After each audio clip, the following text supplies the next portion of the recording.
నమస్తే. పటాన్చెరు నియోజకవర్గంలోని అమీన్పూర్, బీరంగూడ డివిజన్లకి సంబంధించిన యువతకు కేసీఆర్ సీజన్ 3 క్రికెట్ ట్రోఫీని ఐలాపూర్ మాణిక్ యాదవ్ ఆధ్వర్యంలో నిర్వహిస్తున్నారు. బీఆర్ఎస్ నాయకులు, ఒక యువ నాయకుడు గతంలో కూడా 2 సీజన్లు నిర్వహించారు. ఇప్పుడు 3వ సీజన్లోకి ఎంటర్ అయ్యారు. ఎవరైతే ఈ క్రికెట్ ట్రోఫీలో విన్నర్స్ అవుతారో వాళ్ళకి ₹1,00,000 బహుమతిని కూడా అందజేయబోతూ ఉన్నారు. మనతో పాటు మాణిక్ యాదవ్ ఉన్నారు, పలకరించే ప్రయత్నం చేద్దాం. అన్న, ముందుగా కేసీఆర్ గారి జన్మదినం సందర్భంగా ఒక మంచి కార్యక్రమం తీసుకున్నారు. వినూత్న కార్యక్రమం వాస్తవానికి ఇది. కేసీఆర్ గారి జన్మదిన శుభాకాంక్షలు. లాస్ట్ 2 సీజన్స్ కూడా కేసీఆర్ క్రికెట్ ట్రోఫీ పెట్టినాము. ఈసారి కేసీఆర్ గారు బడిన పెట్టడం ఇంకా సంతోషంగా ఉంది. ఈ క్రికెట్ ట్రోఫీ పెట్టడానికి ముఖ్య కారణం ఏంటంటే అమీన్పూర్, బీరంగూడ డివిజన్ పరిధిలో ఉన్న యువకులను ఏకతాటి మీకు తీసుకొచ్చి వాళ్ళ ఫిట్నెస్ కానీ గేమ్స్ పట్ల ఉన్న అంకితభావంతో మంచిగా ఆడినట్టయితే అటు అండర్-19 కానీ ఐపీఎల్ కానీ పంపేయడానికి ఆస్కారం ఉంటుంది. కాబట్టి శ్రద్ధతో ఈ క్రికెట్ ట్రోఫీ లాస్ట్ 2 సీజన్స్ బ్రహ్మాండంగా పెట్టినాము. 1 lakh ప్రైజ్ మనీ తోటి లాస్ట్ ఫైనల్స్ హరీష్ రావు గారిని పిలిపించి ఇంకా బ్రహ్మాండంగా చేయడం జరిగింది. ఈసారి కూడా అదే విధంగా భారీ ఎత్తున స్టార్ట్ చేసినాము. ఫస్ట్ సీజన్లో 30-35 టీంలు వచ్చినట్టున్నాయి. సెకండ్ సీజన్లో 65 టీంలు వచ్చినాయి. ఇప్పుడు 100కు పైగా టీములతో ఈ ట్రోఫీ స్టార్ట్ చేసినాము. మరి యువకులని ఉత్సాహపరచడానికి, యాక్టివ్ చేయడానికనే ఒక ఫ్రెండ్లీ వాతావరణం క్రియేట్ చేయడానికి ఈ కేసీఆర్ గారి క్రికెట్ ట్రోఫీ ఎంతగానో ఉపయోగపడుతుందని ఉద్దేశంతో క్రికెట్ ట్రోఫీ స్టార్ట్ చేయడం జరిగింది. Gopi, last time cricket trophy విన్నర్స్కి హరీష్ రావు గారు వచ్చి స్వయంగా బహుమతులు అందజేశారు. అట్లానే ఈ ఏడాది కూడా చాలా పెద్దగా ప్లాన్ చేయబోతూ ఉన్నారు. లాస్ట్ టైం కంటే ఈసారి ఇంకా భారీ ఎత్తున పెద్దగా ప్లాన్ చేస్తాం. హరీష్ అన్న టైం ఇస్తే ఖచ్చితంగా పెద్దగానే ప్లాన్ చేయడం ఆలోచన ఉంది. హరీష్ అన్న ఒకవేళ టైం ఇవ్వకుండా కానీ గ్రౌండ్లో కూడా పెద్ద ఎత్తున ప్లాన్ చేయడం ఆలోచనతో స్టార్ట్ చేసినాం. 100% 271, 70 డివిజన్లో ఉన్న యువతులని అందరినీ యాక్టివ్ చేయడానికనే ఈ ట్రోఫీ నిర్వహించడం జరుగుతుంది. కాబట్టి 100% పెద్ద ఎత్తున చేస్తాం. ఎప్పటికప్పుడు యువకులకు అందుబాటులో ఉండి యాక్టివ్ చేయడానికనే క్రికెట్ ట్రోఫీ ప్రధాన ఉద్దేశం.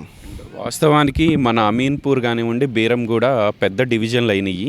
కానీ క్రికెట్ గ్రౌండ్ల విషయానికి వస్తే యువత ఆడుకోవడానికి సరైన గ్రౌండ్స్ లేని పరిస్థితులు ఉన్నాయి. ఇప్పుడు గెలవబోయే కార్పొరేటర్లు, ప్రజాప్రతినిధులు ఈ గ్రౌండ్స్ మీద కూడా దృష్టి పెట్టాల్సిన అవసరం ఉంది. ఎందుకంటే కొన్ని కోర్టు కేసుల్లో ఉన్న ఈ గ్రౌండ్లు అక్కడ ఆడనివ్వని పరిస్థితులు కనిపిస్తూ ఉన్నాయి. అవును, ఇప్పుడు మా ఐలాపూర్ కూడా కోర్టు కేసులనే ఉంది. ఇప్పుడు రేపు మాపు ఖచ్చితంగా కోర్టు కేసు క్లియర్ అయిపోతే ఇదంతా పట్టా ల్యాండ్, రైతుల ల్యాండ్. ఇదంతా కూడా 2 లక్షల జనాభా, 1,20,000 ఓట్లు 2 డివిజన్లు చూసుకుంటే. ఒక గ్రౌండ్ కూడా లేదు. ఒక పెద్ద గ్రౌండ్ అటు సుల్తాన్పూర్ ఎగ్జిట్ 4 అవతల కానీ అక్కడ గవర్నమెంట్ ల్యాండ్ తీసుకొని ఒక 100 ఎకరాలతో పెద్ద గ్రౌండ్ చేసినట్టయితే ఇటు అమీన్పూర్ డివిజన్, బీరంగూడ డివిజన్లో ఉన్న వృద్ధులకు కానీ, యువకులకు కానీ, మహిళలకు కానీ, చిన్నపిల్లలకు కానీ మరి అలా ఫిట్నెస్ వాకింగ్ కోసం కానీ ఎంతగానో ఉపయోగపడుతుంది. మరి ఈ గ్రౌండ్లో కూడా అనేక యాక్సిడెంట్స్ అయినాయి. ఇంత గతంలో కూడా చూసుకుంటే ఇది ఓపెన్గా ఉంది కాబట్టి బైక్ నేర్చుకోవడము, వాళ్ళు వచ్చి వీటిలో అనేక ఇబ్బందులు అయినాయి. మరి ఇంత సేఫెస్ట్ గ్రౌండ్ కాదు వాకింగ్ చేసుకోనికే. పిల్లలు కూడా చాలా ఇబ్బంది పడతారు. మధ్యాహ్నం అయితే బాగా ఎండ అవుతుంది, మార్నింగ్ పూట. కాబట్టి క్రికెట్ ట్రోఫీ స్టార్ట్ చేసినాము. ఒకవేళ రేపు దేవుని దేవల్ల మేము కార్పొరేటర్గా గెలిస్తే 100% మా డివిజన్ పరిధి 2 డివిజన్లకు సంబంధించి ఒక పెద్ద గవర్నమెంట్ ల్యాండ్ తీసుకొని గ్రౌండ్ చేసే అవకాశం హరీష్తో మాట్లాడిపించి ఏర్పాటు చేయడానికి నేను ఖచ్చితంగా ముందుకోదని తెలియజేస్తా ఉన్నా. సందర్భం వచ్చింది కాబట్టి రీసెంట్గా మున్సిపల్ ఎలక్షన్స్ జరిగినాయి. 5 మున్సిపాలిటీల్లో బీఆర్ఎస్ విజయకేతనం ఎగరేసింది. మీరు జిన్నారంకి ఇన్ఛార్జ్గా పనిచేశారు. జిన్నారంలో కూడా బీఆర్ఎస్కి సంబంధించిన జనార్దన్ గారు మున్సిపల్ చైర్మన్గా ఎన్నికయ్యారు. చాలా కష్టపడి పనిచేసినట్టున్నారు. హరీష్ రావు కూడా నిన్న మిమ్మల్ని అభినందించినట్టున్నారు. అవును, మేము జిన్నారంలో 1 month నుంచి అసలు తిండి తిప్పలు లేకుండా, నిద్ర లేకుండా మొత్తం ఫ్యామిలీ పక్కన పెట్టి మేము అమీన్పూర్ ఇన్ఛార్జ్గా ఇటు శ్రీనివాస్ రెడ్డి గారు మేము వెళ్ళి ఉండే, అటు సిద్దిపేట నుంచి పాలసాయిరామ్ గారు ఇన్ఛార్జ్ ఇచ్చినుండే.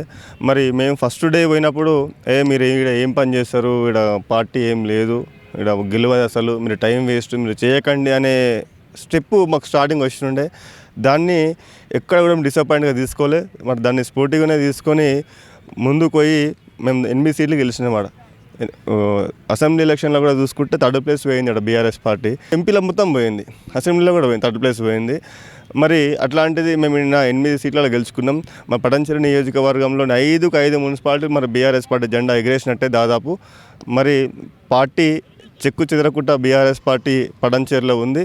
2028 ఎలక్షన్లో బీఆర్ఎస్ పార్టీ ఖచ్చితంగా జెండా ఎగిరేస్తుందని మరి అని అనుకుంటా ఉన్నా. మరి ఒక మున్సిపాలిటీలే కాదు, వచ్చే జిహెచ్ఎంసీ ఎలక్షన్లో కూడా 9కి 9 కార్పొరేటర్ సీట్లు ఖచ్చితంగా పటాన్చెరు నియోజకవర్గంలో క్లీన్ స్వీప్ బీఆర్ఎస్ పార్టీ చేస్తుందని నేను ఆశాభావం వ్యక్తం చేస్తూ ఉన్నా. అంటే ఇదే జిన్నారంలో అధికార పార్టీ కాంగ్రెస్కి సంబంధించి వాళ్ళు ప్రతిపక్షంలో ఉన్నప్పుడు కూడా కొంత లీడ్ వచ్చేది. ఈసారికి వాళ్ళు కూడా టఫ్ అయినట్టున్నారు. బీజేపీ ప్రభావం వల్ల కొంత బీఆర్ఎస్ వెనకబడింది అని చెప్పి అందరూ మాట్లాడుకుంటున్న మాటలు. అసలు కాంగ్రెస్ పార్టీ అసలు టఫ్ అయితే వేయలేదు. విపరీతమైన డబ్బు, విపరీతమైన మద్యము, మరి పోలీస్ వ్యవస్థను పెట్టి మరి ఎక్కడికక్కడ మా నాయకులని కానీ మమ్మల్ని కానీ ఇబ్బంది పెడితే కూడా మరి ప్రజలు నిస్వార్థంగా మాకు ఓట్లు వేసి 8 సీట్లు తెచ్చుకురు. మా అధికారంలో ఉండి కూడా వాళ్ళు వెనకబట్టిరంటే మరి చూసుకో వాళ్ళ పరిస్థితి ఏ విధంగా ఉన్నదో. అనేక అక్రమాలు, వాళ్ళు ఇచ్చిన హామీలు ఏందండి, దునియా హామీలు ఇచ్చి 6 గ్యారెంటీ తులం బంగారం. మేము గ్రౌండ్లో ఒకటే చెప్పినాం. నేనైతే ఒక్కొక్క ఓటర్ దగ్గరికి పోయి 5 నిమిషాల సమయం వాళ్ళకి కేటాయించినాం.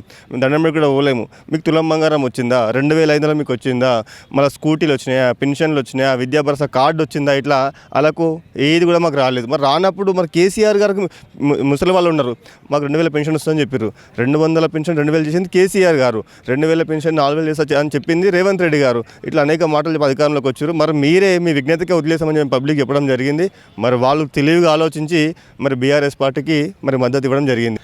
మాకు ఇచ్చిన జిన్నారం జిన్నారం మున్సిపల్లో అక్కడనే కాకుండా మేము గతంలో కూడా మాకు జూబ్లీహిల్స్లో ఇచ్చినుండే. జూబ్లీహిల్స్లో కూడా నేను మెజారిటీ తీసుకొచ్చిన. మరి 2023 ఎలక్షన్లో కూడా మాకు ఇక్కడ వీకర్ సెక్షన్ ఇచ్చినుండే. మరి అక్కడ ఇందిరమ్మ ఇల్లు అంటే మరి కాంగ్రెస్ పార్టీ ఇచ్చిన ఇందిరమ్మ ఇల్లు కూడా నేను బీఆర్ఎస్ పార్టీకి మరి నేను మెజారిటీ తీసుకొచ్చిన. మైలాపూర్ కానీ మా మండల్లో దాదాపు మేము అన్ని ప్లేస్లో కూడా నేను మెజారిటీ తీసుకొచ్చిన.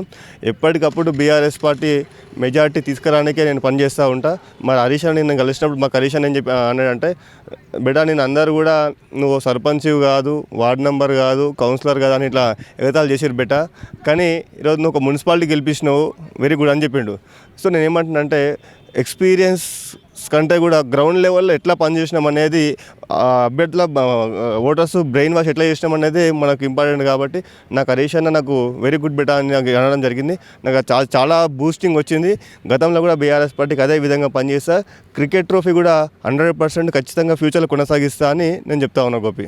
ఈ క్రికెట్ ట్రోఫీ ముగింపు వేడుకల్లో మిమ్మల్ని కలిసే ప్రయత్నం చేస్తాను. సో ఇది ఓవరాల్గా కేసీఆర్ జన్మదినం సందర్భంగా కేసీఆర్ క్రికెట్ ట్రోఫీ సీజన్ 3ని ఇక్కడ బీఆర్ఎస్ యువ నాయకుడిగా ఉన్న మాణిక్ యాదవ్ ఆధ్వర్యంలో ఐలాపూర్ గ్రౌండ్లో నిర్వహిస్తూ ఉన్నారు.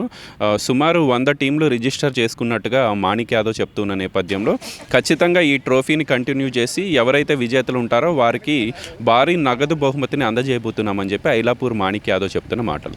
వీడియో జర్నలిస్ట్ కదీర్తో గోపికృష్ణ, న్యూస్ 16 ఐలాపూర్ నుంచి.